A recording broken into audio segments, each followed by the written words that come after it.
नमस्कार. चला बनवूया डिंकाचे लाडू. आता हिवाळा आलेला आहे. अर्धा वाटी डिंक घेतलेला आहे मी. शुद्ध तुपामध्ये आपण ह्याला तळून घेऊया पहिले. छान फुलल्यानंतर काढून घेऊया.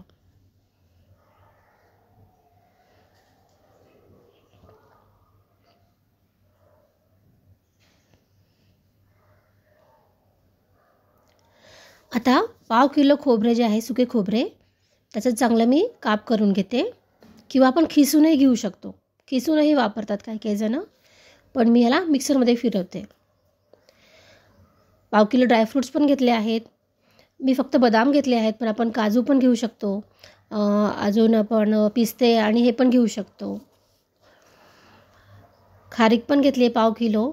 खारीक जी असते तिला फोडणं, त्याचं वरचं साल काढणं आणि चिरणं थोडंसं कठीण असतं. माझ्याकडे अडकित्ता नाही आहे, त्याच्यामुळे मी खारीकची पूड आणलेली आहे, खारीकची पावडर.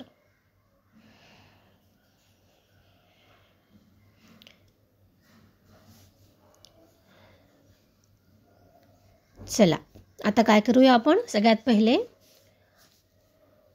जे मी खोबऱ्याचे काप केले होते ते, नंतर ड्रायफ्रूट्स आणि डिंक ह्यांना आपण मिक्सरमध्ये बारीक फिरवून घेऊया.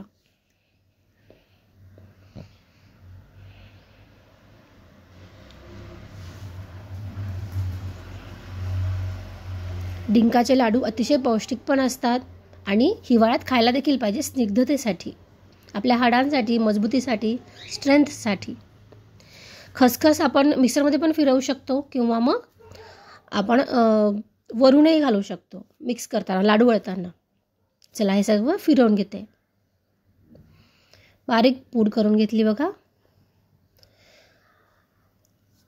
आता खोबरं आणि ड्रायफ्रूट्सला जेव्हा आपण आता पूड करून घेतली आहे, आता खारीक पण घालूया, खारीकची पावडर.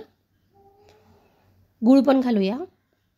गूळ मी पाव किलो घेतला आहे, पण आपल्या आवश्यकतेनुसार किंवा जसं गोड आपल्याला आवडतं त्यानुसार, कारण खारीक देखील गोडच असते. ठीक आहे. आता या सर्वांना आपण फिरवून घेऊया. हे जास्त झालं त्याच्यामुळे मी दोन भागांमध्ये फिरवलं आहे.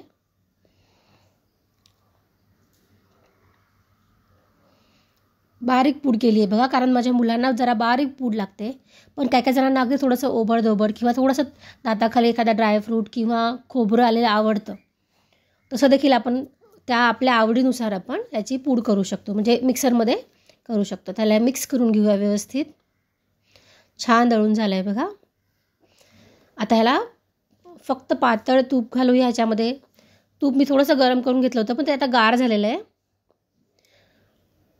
आपल्याला जसं आवडतं, जसं ते वळला जाईल लाडू, त्यानुसार आपण तूप घालत ह्याला मिक्स करून घेऊया. छान मिक्स करून घेऊया आणि लाडू वळायला सुरुवात करूया. खूप छान लागतं हे लाडू. डिंकाचे लाडू तर आपण हिवाळ्यात करायलाच पाहिजे.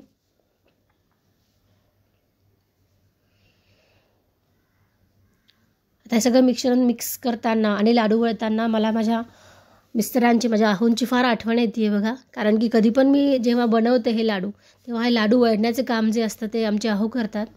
पण आज आता ते नसल्यामुळे, इथे गावी असल्यामुळे मीच वळते लाडू. आपल्या आवडीनुसार छोटे किंवा मोठे आपण लाडू बैठे किंवा गोल वळू शकतो.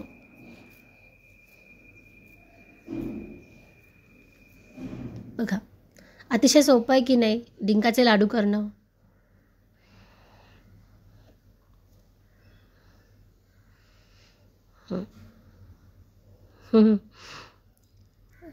असे हे 15 ते 20 लाडू तयार झालेले आहेत.